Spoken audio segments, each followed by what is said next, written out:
یہ سوال کیا ہے کہ السلام علیکم، وعلیکم السلام ورحمۃ اللہ وبرکاتہ. پہلے کہ ذوالحجہ کی مہینے میں بال یا ناخن کٹوانے کا کیا حکم ہے؟ دیکھیے ذوالحجہ کا چاند نظر آ جائے تو بال ناخن نہ کاٹنا ہی مستحب ہے، بہتر ہے، کوئی فرض واجب نہیں ہے. اگر کوئی کاٹتا ہے تو گنہگار نہیں ہوگا، نہ کاٹے تو اس کو ثواب ملے گا.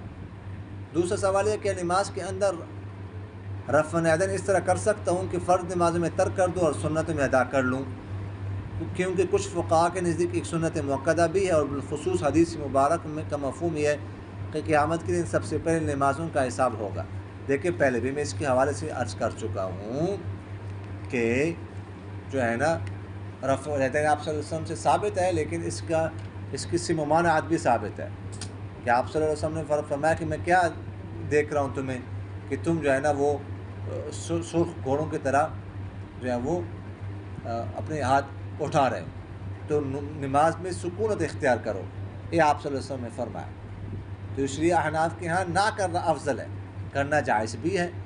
تو افضل یہی ہے کہ نہ کیا جائے، سنتوں میں بھی فرائض میں بھی. جب فرائض میں نہیں کرنا تو سنت میں تو بطریقہ اولا نہیں کرنا چاہیے.